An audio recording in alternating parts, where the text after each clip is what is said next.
오늘은 골로새서 2장 12절 말씀 통해서 침례란 무엇인가, 부제목으로 하나 더 정하자면 침례 예식에 관해서도 우리가 좀 오늘 자세히 살펴보려고 합니다. 성경에 보면은 여러 종류의 침례가 나와요.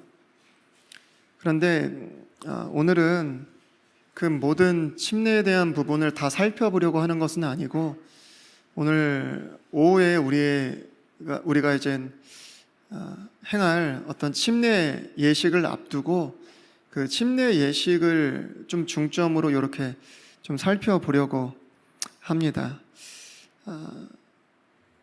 침례란 어떤 단어의 정의, 성경적인 침례 의미, 좀 더 나아가서 침례 예식이 믿음을 가진 성도들에게 왜 중요한가, 이런 부분도 살펴보고, 세례와 침례의 차이, 이런 부분까지도 살펴보려고 합니다. 저희가 침례에 대한 부분을 조금 이해하기 위해서 용어 정리가 좀 필요할 것 같은데, 여러분, 침례란 뜻이 뭐냐면 그리스 말로, 헬라 말로 밥티조, 이런 뜻이에요. 근데 사실 밥티조뿐만이 아니라 비슷한 여러 단어들이 있는데, 그 모든 단어들의 어근이 뭐냐면 밥토예요. 밥토. 뜻이 뭐냐면 잠기다, 적시다, 침수시키다, 이런 뜻입니다. 여러분, 침례라는 뜻이 잠기다, 침수시키다, 이런 뜻인데, 그러면 어디에 잠긴다는 걸까요? 어디에 이렇게 담긴다는 걸까요? 이 부분을 명확하게 우리가 알아야만 성경에서 말하는 침례의 의미를 알 수 있어요. 그럼 어디에 담겨요? 순간적으로 이렇게 이렇게 생각하실 수도 있는데, 성경에서는 침례가 어디에 담긴다고 하냐면 예수 그리스도께 담긴다 그래요.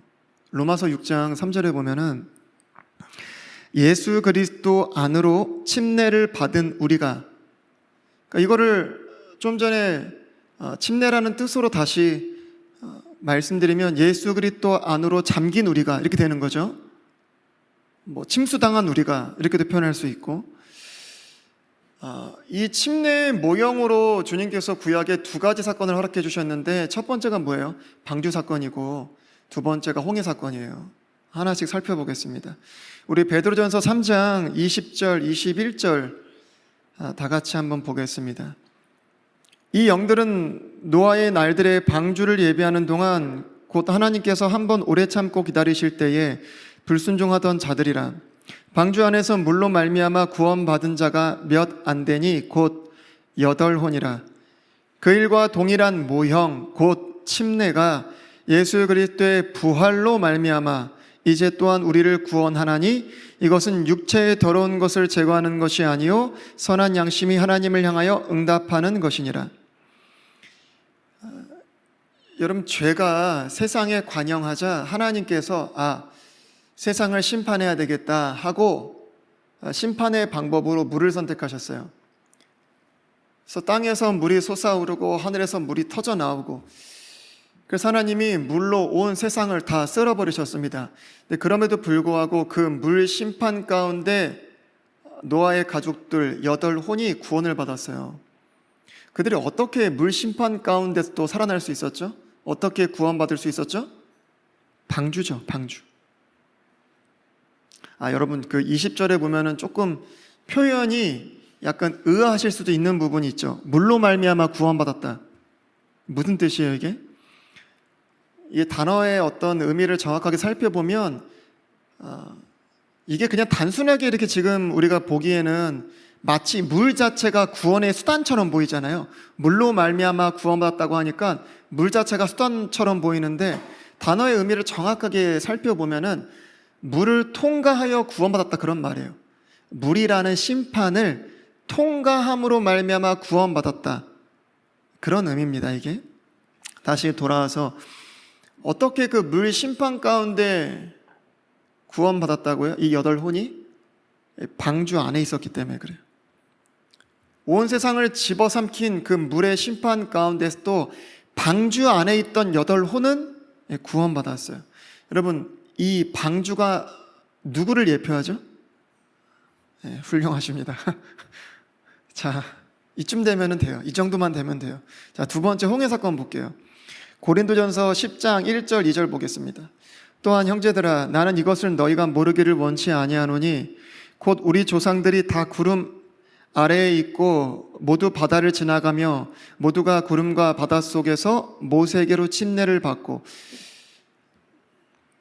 여기서 지금 핵심은 모세에게로 침례를 받고예요.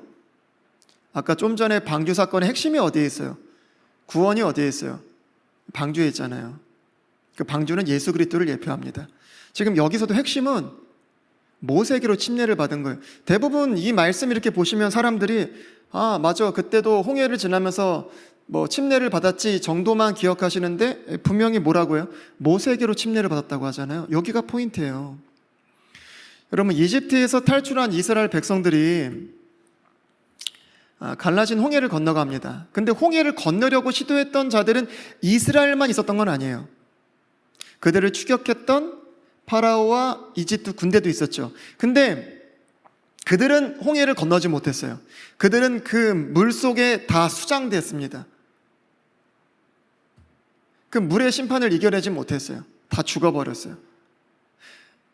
근데 어떻게 이스라엘 백성은 홍해를 건널 수 있었어요? 갈라졌잖아요, 목사님. 틀린 말은 아닌데 성경적인 정답은 아니에요. 바울이 지금 이 장면을 가지고 뭐라고 표현해요? 모세에게로 침례를 받았다. 여러분, 모세에게로 침례를 받았다는 게 뭐예요? 모세라는 인도자에게 믿음으로 연합했다, 그런 뜻이에요. 모세라는 인도자에게 믿음으로 연합했다. 모세는 누굴 예표해요? 예수님. 침례가 무슨 뜻이라고요? 잠겼다, 침수시켰다, 이런 뜻이란 말이에요. 그럼 방주 안에 잠긴 자들, 구원받았죠? 모세에게로 침례를 받은 자들, 예수 안에 잠긴 자들, 다 똑같은 말이거든요. 여러분, 지금 우리가 방주 사건과 홍해 사건을 봤는데 이거는 침례 그 자체는 아니에요. 여기서 설명하듯이 침례의 그 모형으로 주어진 것이죠. 물은 뭐를 상징해요? 심판. 그럼 방주와 모세는 누구를 상징해요? 예수 그리스도. 결국에는 말하고자 하는 게 뭐예요? 예수 그리스도께로 침례를 받은 자, 예수 그리스도께로 잠겨진 자들은 그 물의 심판, 죽음의 심판 가운데서도 죽임을 당하지 않고 구원을 받는다. 이거를 지금 얘기하려고 하는 거예요. 이게 성경에서 말하는 침례입니다. 그럼 조금 더 우리가 더 다가가 볼까요? 그러면 침례의 의미인 잠겼다라는 게 도대체 무슨 뜻일까요? 잠겼다는 것을 도대체 뭘 말하는 걸까요? 예수 그리스도 안에 잠겼다. 기초부터 밟아가면 첫 번째는 예수 그리스도를 믿는 거예요. 뭘 믿는 거냐? 예수 그리스도께서 우리의 죄를 위해서 십자가에서 죽으시고 성경 기록대로 3일 만에 부활하신 것, 그것을 믿는 것이에요. 여러분, 우리가 그 사실을 믿을 때요, 예수 그리스도의 죽음과 부활에 연합되어집니다. 그분의 안으로 침례를 받은 것, 그분께 잠겨진 것, 그분의 죽으심과 부활에 연합되어진 것, 다 동의어예요. 다 같은 말입니다. 여러분, 그분의 죽음과 부활하심에 연합되어진다는 것은 그분의 죽음과 부활이 우리의 것이 된다는 거예요. 죄의 삭시 사망이잖아요.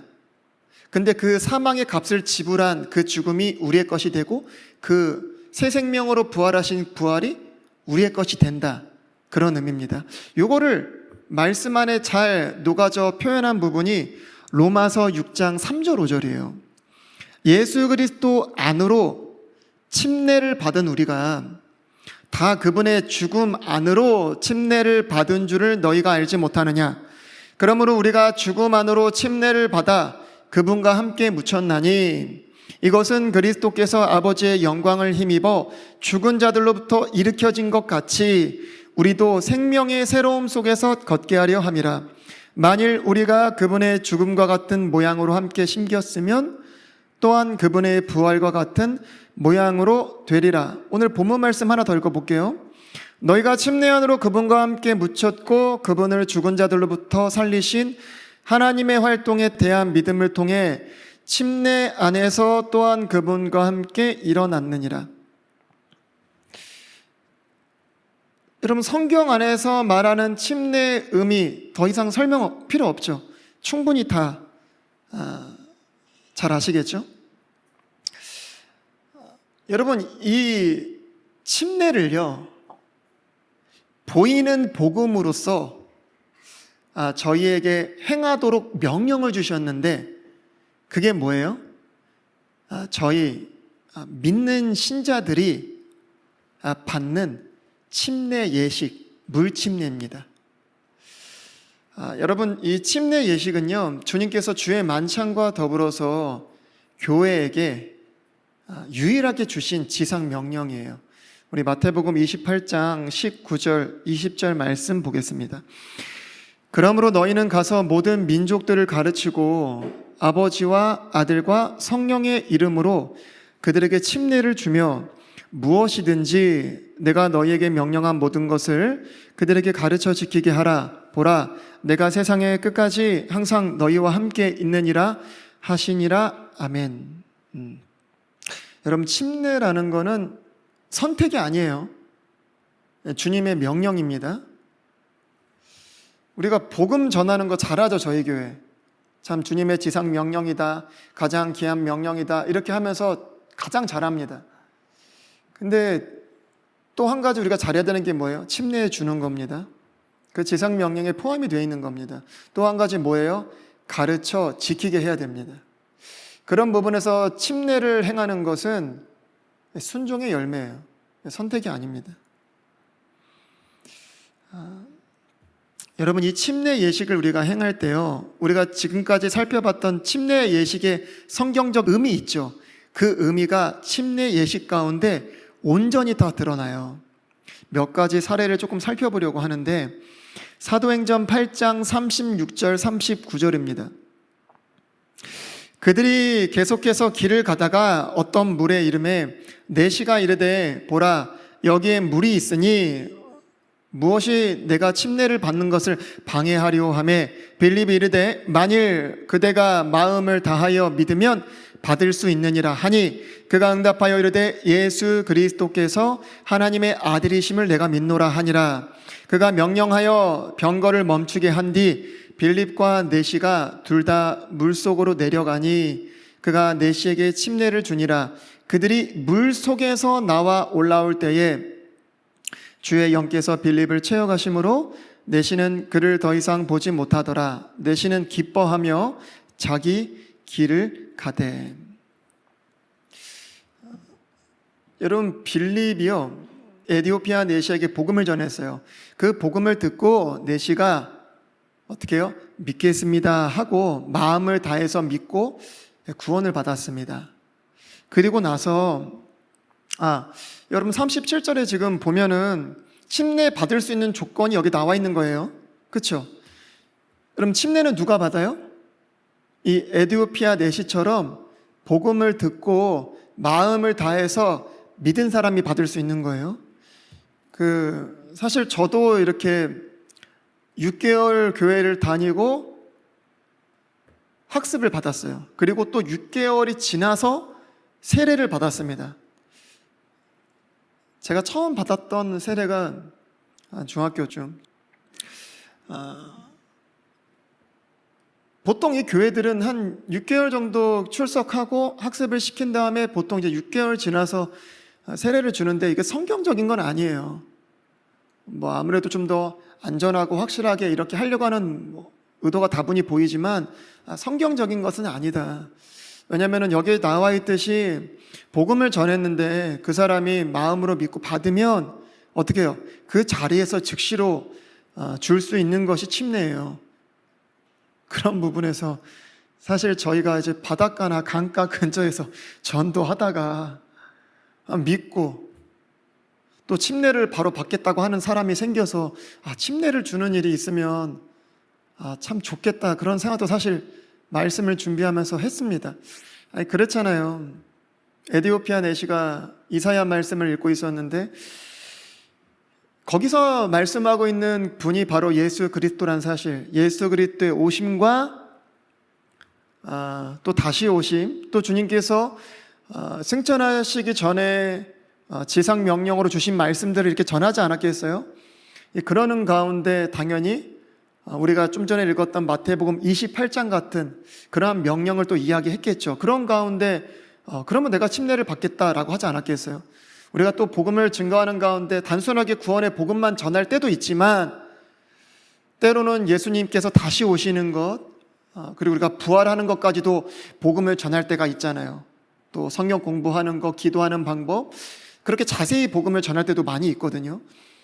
그런 가운데 또 깨어있는 한 혼이 그럼 나 침례 받고 싶다 할 수도 있거든요. 그럼 바닷가나 강가에서 아니면 근처에 어디 뭐가 있다면 이렇게 가서 받을 수도 있지 않을까.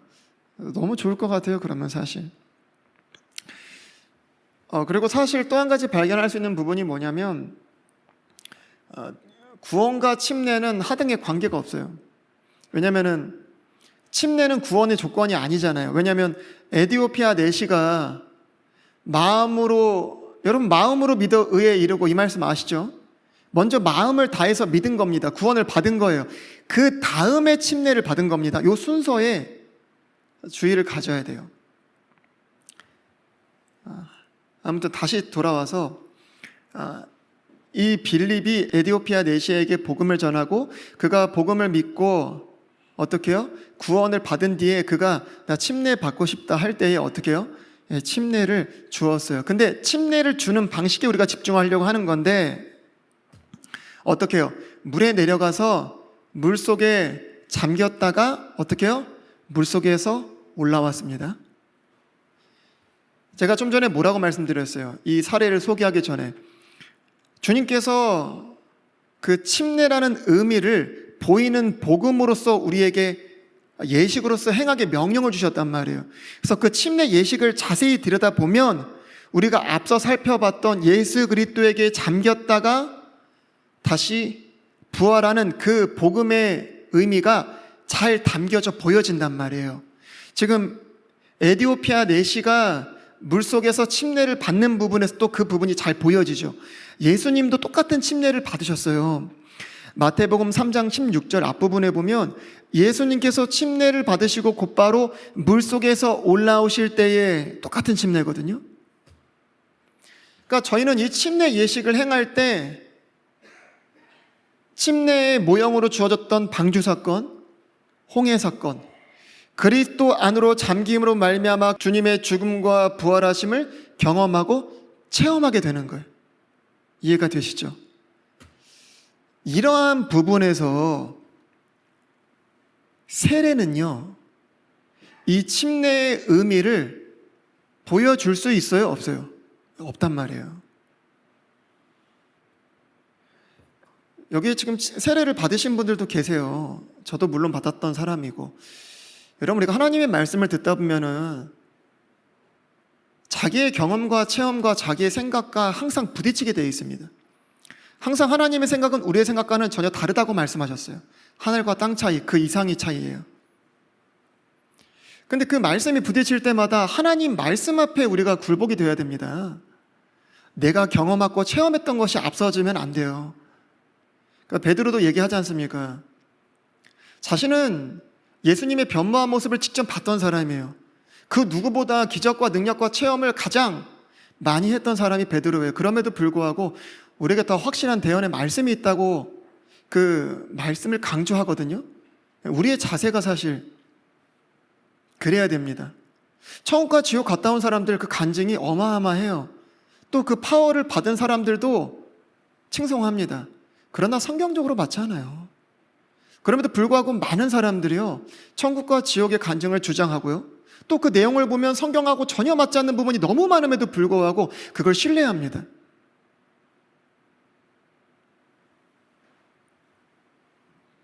저는 여러분들이 그러지 않았으면 좋겠어요.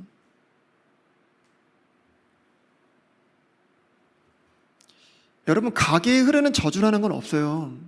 예수 그리스도를 믿는 순간 여러분, 저주가 어떤 집에만 흘러요? 예수 그리스도를 믿지 않는 모든 가정은요, 저주 가운데 있습니다. 사망 가운데 있어요. 아니, 그 사망, 영원한 죽음, 하나님과의 영원한 분리, 그 저주 말고 무슨 도대체 뭐 대단한 저주가 있어요? 다 저주 가운데 있습니다. 그런데요, 예수 그리스도를 믿는 순간 우리는요, 모든 저주에서 자유케 됩니다. 그럼에도 불구하고 우리의 집안에 어떤 가계의 저주가 흘러 이렇게 체험적으로 경험하고 믿었던 사람들은 하나님 말씀에 굴복하지 않습니다. 저는 여러분이 그러지 않았으면 좋겠어요. 세례에 대한 부분, 저는 마찬가지로 생각합니다. 아까 제가 처음에 용어에 대한 부분을 설명드렸는데, 침례라는 단어, 그리스어로 밥티조, 다 어근이 밥토라고 말씀드렸죠. 뜻이 침수시키다, 잠기다, 다 이런 뜻이에요. 그럼에도 불구하고 왜 어떤 사람은 침례라고 번역을 하고 왜 어떤 사람은 세례라고 번역을 했는가? 여러분, 대부분 어떤 한국어 성경 또 중국어 성경, 한자를 좀 기반으로 한 이런 성경들의 주로 세례로 다 번역을 했어요. 특히 한국교회 같은 경우는 초기에 성경을 번역할 때 이 중국어 성경의 영향을 가장 많이 받았단 말이에요. 더군다나 중국어 성경을 이렇게 번역할 때도 대부분 참여한 자들의 대다수가 천주교에 관련된 사람, 성공회에 관련된 사람들이란 말이에요.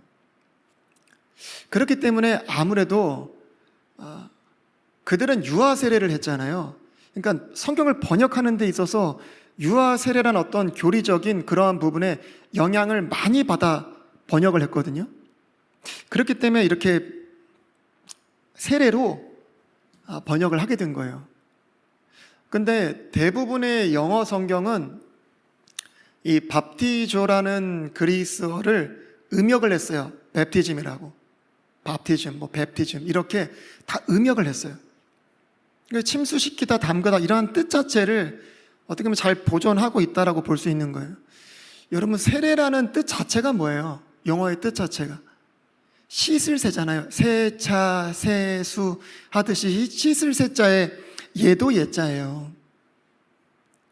그러니까 그 단어의 용어적인 의미만 봐도 성경적인 침례와는 전혀 맞지 않아요, 사실. 그리고 세례는 침수식이 아니잖아요.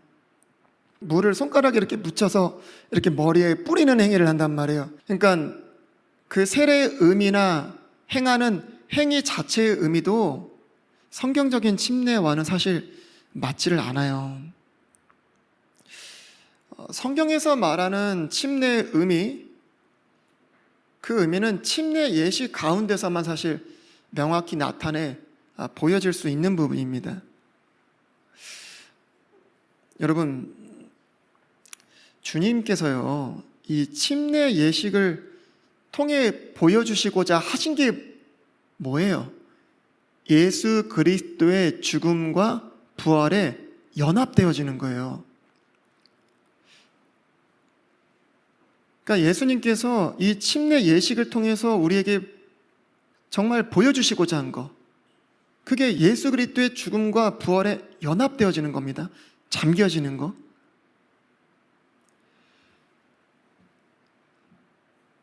주님께서는요, 이 침례를 통해서 어떤 씻겨지고 정결하게 되고 그런 거를 보여주시려고 하신 게 아니에요.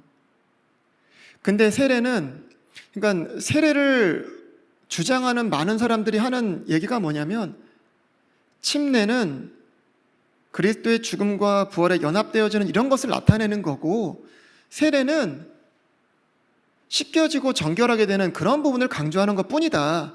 차이를 그렇게 설명합니다. 근데 우리가 침례에 대한 말씀들을 다 찾아보면요, 우리의 구원을 여러 가지 표현과 방식으로 설명을 해요. 다시 태어나는 거, 이런 거는 요한복음에 있는 말씀을 통해서 거듭남으로 설명이 되어지고요. 또 다른 부분은 또 다르게 설명이 되어져요.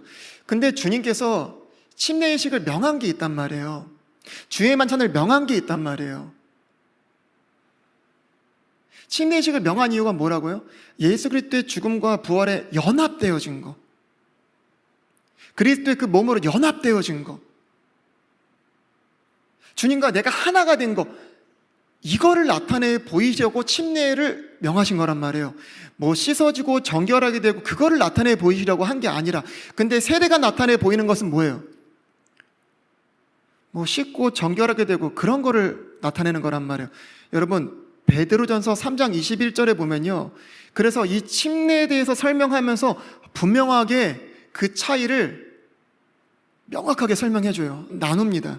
자, 베드로전서 3장 21절 한번 보겠습니다. 그 일과 동일한 모형 노아의 날들의 방주 곧 침례가 예수 그리스도의 부활로 말미암아 이제 또한 우리를 구원하나니 이것은 육체의 더러운 것을 제거하는 것이 아니요 선한 양심이 하나님을 향하여 응답하는 것이니라.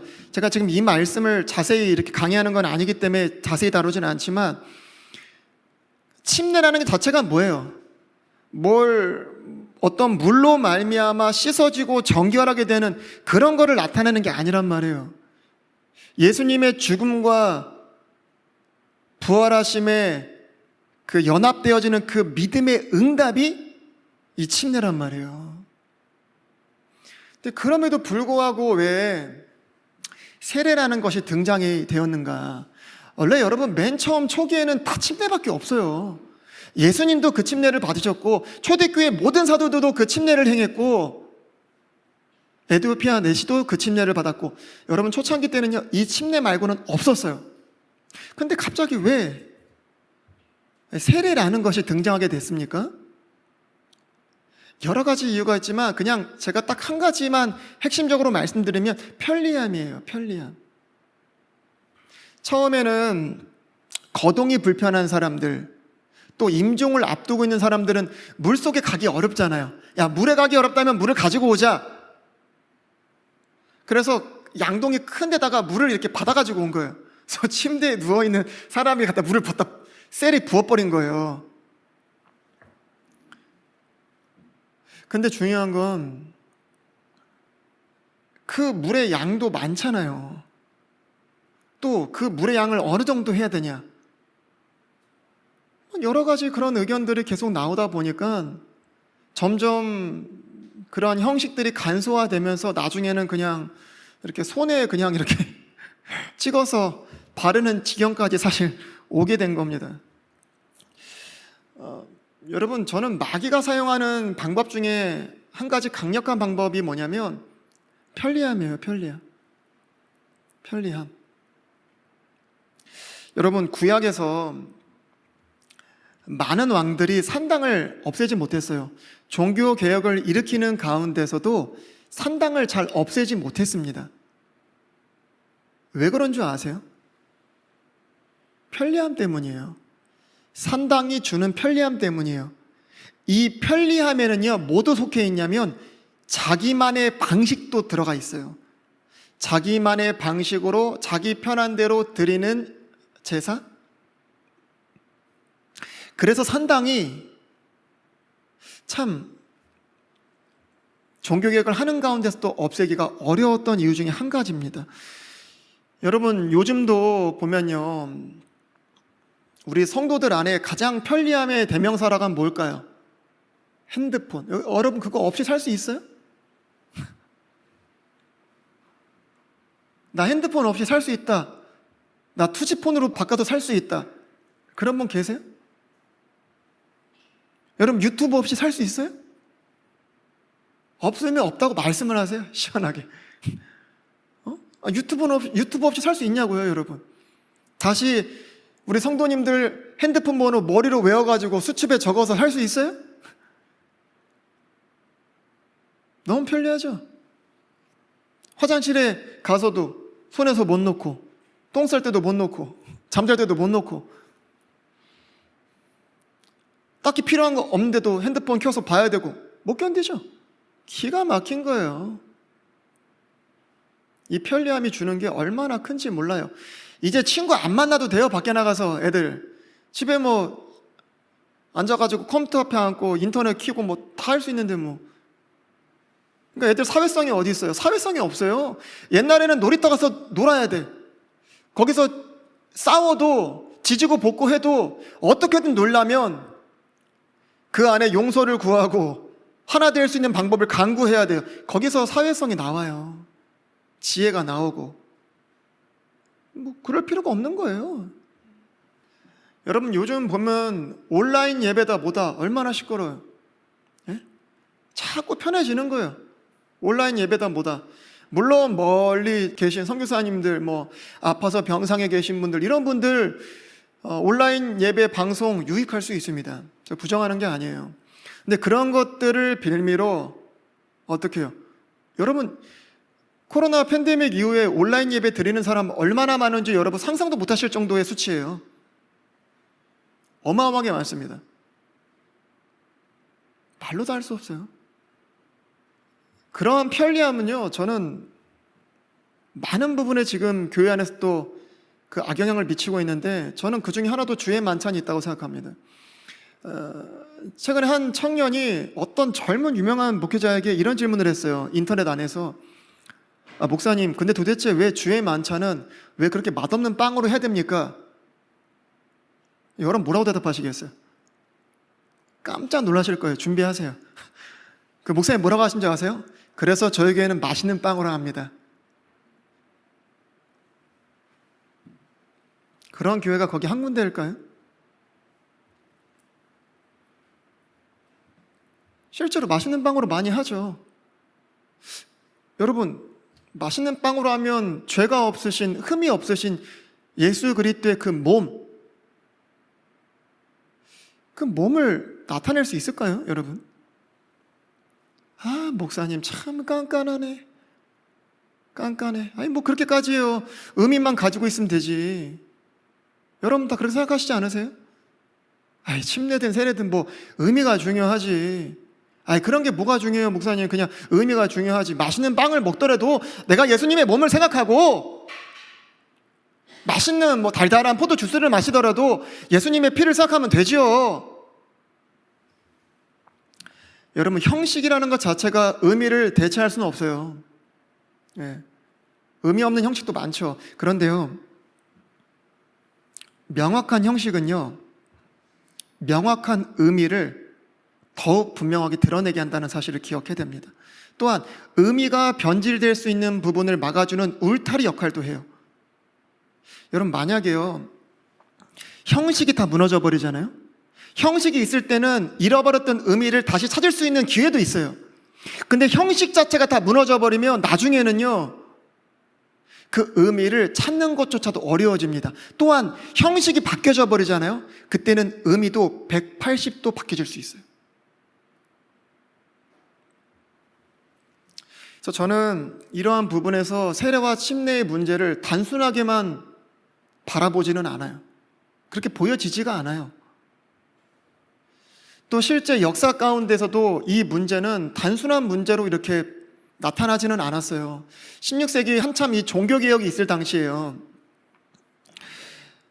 여러분 종교개혁을 통해서 천주교에서 나온 사람들을 뭐라고 해요? 개신교라고 합니다. 프로테스탄트, 개신교. 우리 지금 뭐 장로교나 이런 사람들이 대부분 다 개신교라고 하는 거예요. 저희는 개신교가 아니에요. 그때 루터나 칼빈이나 이런 종교개혁자들이 천주교에서 이렇게 종교개혁을 일으키면서 나왔거든요. 그런 사람들을 개신교라고 하는데 천주교에서 종교개혁을 일으켜 나오면서도 많은 부분 천주교의 잔재들을 가지고 나왔단 말이에요. 그 중에 대표적인 한 가지가 뭐예요? 주의 만찬의 부분에서도 있었지만 유아세례 같은 부분이에요. 지금도 여러분 유아세례 하는 교회 생각보다 좀 있습니다. 당시에요, 또 교회가 국가와 분리되지 않고 국가교회가 이루어진 시대잖아요. 그러다 보니까 유아세례를 거부하고 국가교회를 거부하고 또 신앙의 양심, 믿음의 자유를 외친 자들이 있었어요. 그들이 누구냐면은 제 침례 교도들이에요. 그 사람들은 잘못된 세례들, 뭐 유아 세례나 아니면 성사 개념으로 내가 이 세례를 받아야만 구원받을 수 있어, 이러한 잘못된 생각, 성사 개념으로 세례를 받은 사람들, 그리고 또 어떤 이단에 빠져서 잘못된 이유로 세례를 받은 사람들, 또 믿음이 전혀 없음에도 불구하고 어떠한 법에 의해서 억지로 이렇게 세례를 받은 사람들, 이런 사람들에게 다시금 성경적으로 침례를 받아야 된다고 주장하고 침례를 준 사람들이 이 제 침례 교도들이에요. 그런데 이 사람들이요, 당시 천주교나 개신교도들, 뭐 루터나 칼빈 같은 이러한 개신교도들한테 엄청나게 이단으로 몰리고 반국가 세력으로 몰리면서 엄청나게 많은 사람들이 고문당하고 죽임당했습니다. 그 숫자가 이루 말할 수 없을 정도로 많이 죽었어요. 그러니까 이 사람들은 이 침례에 대한 믿음 하나 지키겠다고 죽임을 당한 겁니다. 특별히 그들을 죽이는 방법 중에 한 가지가 뭐였냐면 익사예요. 익사. 마치 그 침례를 조롱하듯이 익사시켰습니다. 우리 안에 그런 것들이 있어요. 성경적으로 성경대로 하려고 하면은 마치 그런 것들을 비웃기라도 하듯이 조롱하듯이 그렇게 말하는 사람, 생각하는 사람들이 있을 수 있습니다. 당시에도 있었고 지금도 있어요. 여러분, 성경대로 하는 것은 나쁜 게 아니에요. 여러분, 제가 그런 표현들을 자주 하지만 제가 바리새인이에요? 제가 율법주의자예요? 그들은 성경을 자기 생명보다 더 사랑했던 사람들이에요. 여러분, 고린도전서 15장 같은 복음이 기록된 말씀에도 보면 뭐라고 되어 있어요? 성경 기록대로 부활하셨다. 그 표현이 잘못된 겁니까, 여러분?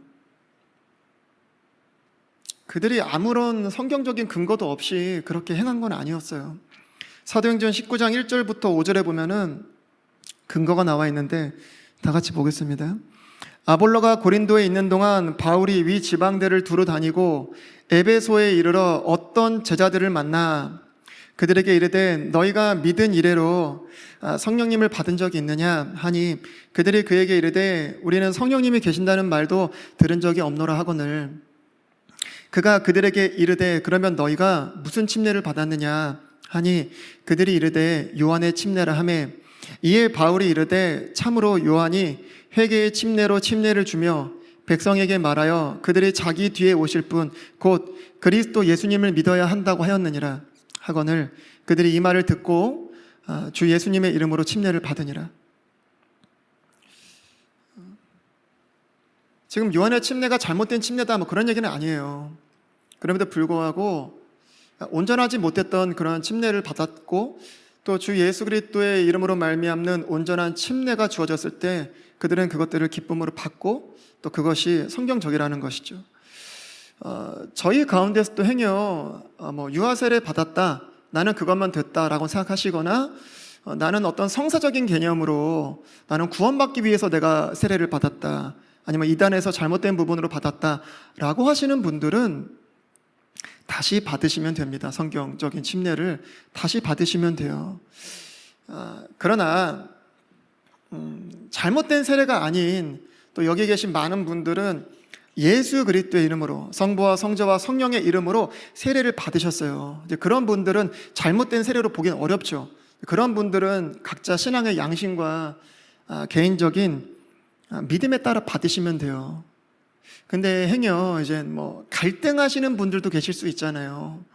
제가 그런 분들 때문에 부득이하게 말씀을 드리는 건데 저는 개인적으로 다시 받으면 좋다 이렇게 생각을 합니다. 저는 다시 받았습니다. 왜 그러냐면 이유는 단순해요. 주님께서 저희에게 침례를 명하셨는데 그 명하신 이유를 제가 명확히 알고 있잖아요. 여러분도 알고 계시다시피 근데 제가 받은 세례는 그 침례를 명하신 의미를 명확히 알고 나타내 보일 수 없기 때문에 그래요. 그러니까 제가 몰랐을 때는 몰라도 명확히 알고 나서는 내가 성경대로 그것들을 순종하기를 원하는 것이 자연스러운 어떤 성도의 자세가 아닌가, 그런 생각 때문입니다. 여러분, 행여 제가 이런 말씀을 부득이하게 드렸다고 분위기에 휩쓸려서 분위기상 받을 필요가 없으세요. 주님이 기뻐하시는 게 아닙니다. 그렇게 받으시는 것이. 오늘 21명이 받는데 뭐 몇 명 더 받는다고 해서 저도 제 허리도 그거 좋아하지 않아요. 그건 뭐 침례 더 받고 덜 받는다고 뭐 저한테 뭐가 좋은 게 있어요, 여러분. 그렇지 않습니다. 이거는 각자가 하나님 앞에 개인적인 신앙의 양심과 믿음을 가지고 하는 행위예요.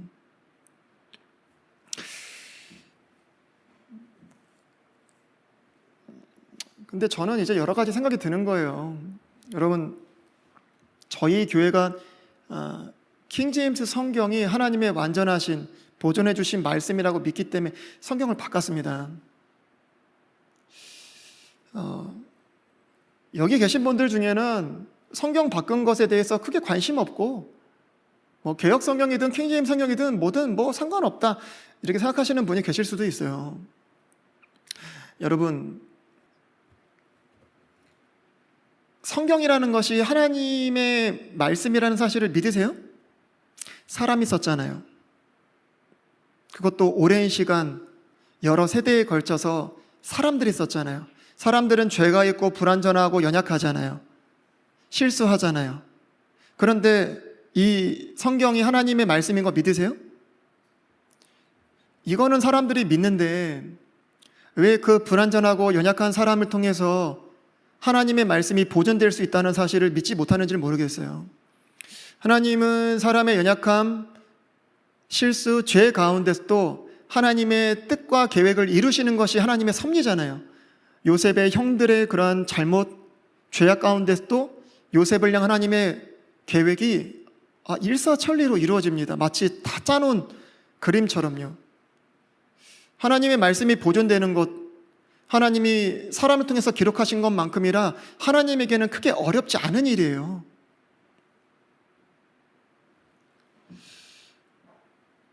여러분, 개역 성경 가지고 신앙생활 할 수 있어요, 없어요?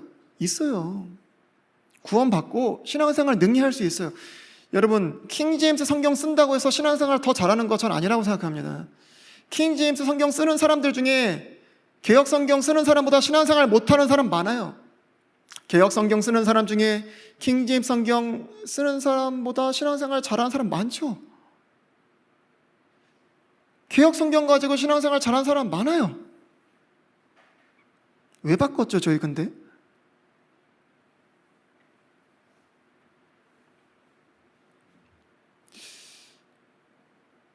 여러분, 많은 사람들은요, 대부분 유튜브에서 하는 이런저런 얘기만 듣고 어떠한 성경이 옳은가, 어떠한 성경이 하나님의 말씀인가 이런 것들에 크게 관심이 없어요.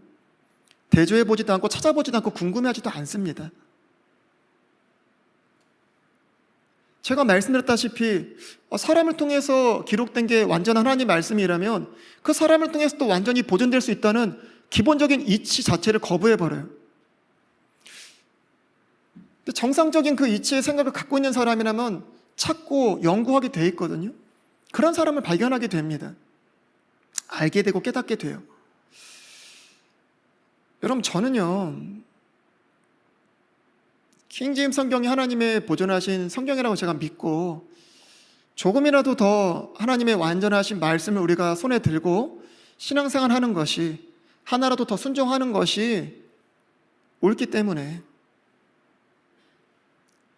아예 하나님 말씀 다 지키지도 못하면서 뭘 더 지키겠다고 그래? 여러분, 우린 하나님 말씀 다 못 지켜요.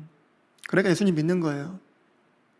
그런데 불구하고 내가 할 수 있는, 알 수 있는 부분에서는 최선을 다해서 몸부림치는 거, 그게 정상적인 것이죠. 제가 이런 생각을 갖는 사람에게 꼭 해주고 싶은 말은 그런 거예요. 예수님이 그 사마리아인 만나셨을 때요, 나에게는 다른 양식이 있어 이렇게 하시잖아요. 악한 사람은 다음에 밥 먹을 때마다 예수님에게 뭐라고 하는 줄 아세요? 예수님은 다른 양식이 있으시다면서요. 여러분, 하나님 말씀을 우리가 대하고 듣고 하는데, 저희 정병임 선생님 자주 기도하실 때마다 말씀하시듯이 말씀을 곡해하고 어떤 그런 단어 하나, 표현 하나, 말 하나에 비꼬는 듯한 그런 자세는 좋은 자세가 아니에요. 그런 말씀들이 살아 역사되어질 수 있는 하나님의 말씀들이 여러분 안에 들어가지 못하게 하는 장애물이고, 열매 맺지 못하게 하는 돌짝이고 가시밭입니다. 오해하지 마세요. 제가 오늘 세례 받으신 분들 침례 받으라는 얘기 절대 아닙니다. 그냥 단순하게 세례와 침례의 문제가 아니라 이번 기회를 빌어서 제가 다시 한 번 더 우리 교회가 가져야 될 믿음의 정체성에 대해서 설명사실 드리고 싶었던 것 뿐이에요. 그런 믿음의 정체성이 우리 교회가 없는 것 같아서. 그러면 사실 킹제임스 성경을 바꿀 이유가 사실 전혀 없어요. 이 킹제임스 성경 하나 쓰는 것 때문에 사실 혼사길도 많이 막히고 성도들이 교회에 오는 것도 사실 되게 어렵거든요. 최근에 제가 저희 누나 목사랑 통화를 했는데 그런 얘기 하는 거예요. 참 한국교회에서 킹제임스 성경을 쓴다는 게 얼마나 어려운지. 이미 성도들은 많은 편협한 생각을 갖고 있기 때문에 얼마나 어려운지 모릅니다. 왜냐하면 여기서 신앙생활을 너무 오래 했거든요. 마치 종교개혁자들이 천주교에서 개혁을 일으키면서도 많은 천주교의 틀에서 벗어나지 못했던 것처럼 그 틀을 깨는 게 너무너무 어렵거든요. 근데 제가 그런 걸 많이 느껴요. 저희 교회가 킹제임스 성경을 쓴다고 하는데 그 믿음의 정체성이 없어요. 그러면서 제가 가끔 회의가 될 때가 있어요. 뭐하러 이 성경을 바꿔서 이 고생을 하지?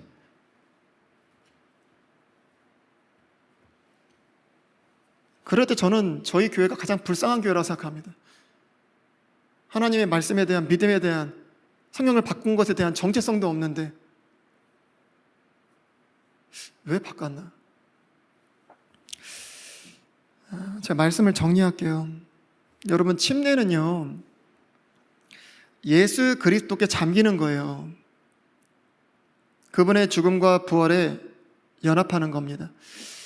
그분께 잠기고 연합되어짐으로 말미암아 우리가 그분의 신부가 되고 그분과 함께 그분의 몸의 지체가 되었습니다. 그리고 이 믿음을 보이는 복음으로써 교회 지체들 앞에서 공표하고 더 나아가 우리 몸에 새기고 기억할 수 있도록 허락하신 것이 물침례, 요 침례 예식입니다. 그래서 여러분들이 오늘 침례 예식을 행할 때 이렇게 물에 잠기시잖아요. 물에 잠기실 때에 내가 죽었다 이렇게만 생각하지 마시고, 사실 물에 들어가면 죽어야 되는 게 맞잖아요. 그런데 물속에 들어갈 때 내가 물속에 잠긴다라는 생각보다 내가 지금 예수 그리스도께 잠겨 있다 이렇게 생각하는 게 좋아요. 내가 지금 예수 그리스도의 죽음에 잠겨져 있기 때문에 이 죽음의 심판이 나를 넘어간다, 나를 피해간다, 나를 어떻게 하지 못한다, 이렇게 생각하시는 게 맞는 겁니다. 그렇죠? 그리고 물에서 올라오실 때는 내가 그리스도의 부활에 연합되어짐으로 말미암아 더 이상 그 죽음과 사망이 나를 해치 못하는 그 영원한 생명으로 다시 태어났음을 그렇게 생각하시면서 물에서 올라오시면 됩니다. 그래서 침례식은 주님께 잠기기 전, 침례 받기 전에 내 인생의 장례식임과 동시에 주님과의 연합되어짐으로 말미암는 결혼식이기도 한 거예요. 이해가 되시죠? 혹 그럴 분이 계실지 모르겠지만 아무래도 이제 물에 들어갔다 나오는 부분이니까 이런 표현은 침례 예식 앞에 있어서 적절하지 않을 수 있는데, 뭔가 좀 귀찮고 번거롭고 좀 찝찝하다 이렇게 생각하실 수도 있을 것 같아요. 제가 그런 얘기를 넌지시 들어서 드리는 말씀인데, 제가 문득 그 사도행전 8장에 있는 에디오피아 내시를 보면서 그런 생각이 들더라고요. 에디오피아 내시가 예루살렘에 예배를 드리러 온 거잖아요. 명절을 지키러 온 건데 명절을 지키러 가는 중간에 이제 빌립이 만난 거잖아요. 그러면 거기서 이제 침례를 쫙 받잖아요. 그러면 물에 들어갔다 나왔단 말이에요. 아직도 본국을 향해서 먼 거리를 여행해서 돌아가야 돼요.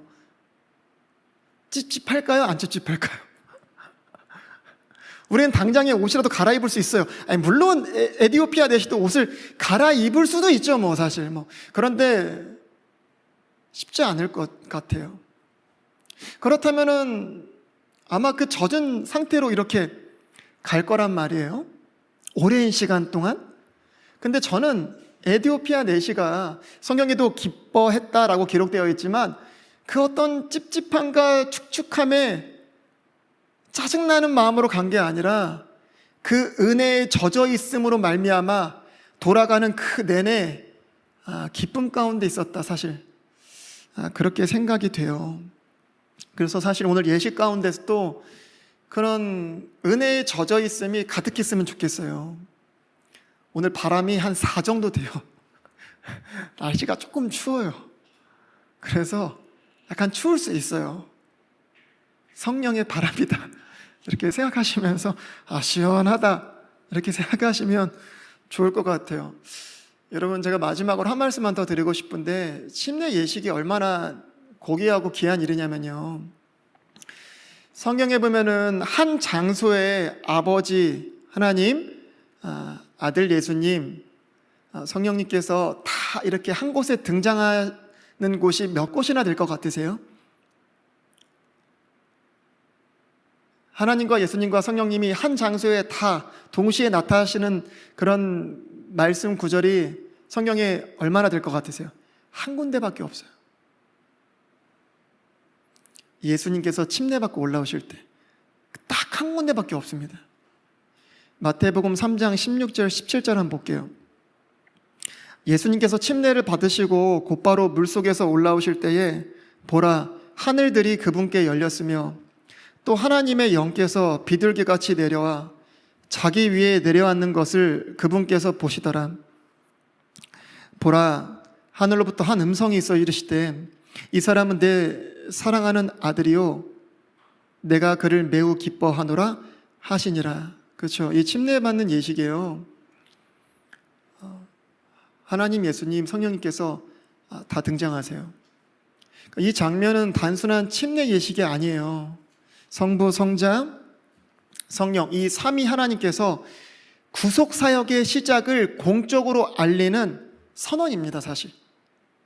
그래서인지 저희도 침례 예식을 행할 때요, 침례를 이 삼위 하나님의 이름으로 주는 거예요. 성부와 성자와 성령의 이름으로 침례를 줍니다. 뭘 의미해요? 이제는 우리가 그 삼위 하나님과 온전히 연합되어져서 이제는 주님의 그 공적인 사역에 우리도 이제 어떻게 해요? 연합되어져서 시작함을 알리는 그런 귀한 시간인 겁니다. 그래서 주님께서 우리에게 허락하신 이 침례 예식이라는 게 얼마나 참 귀한지 알 수 없어요.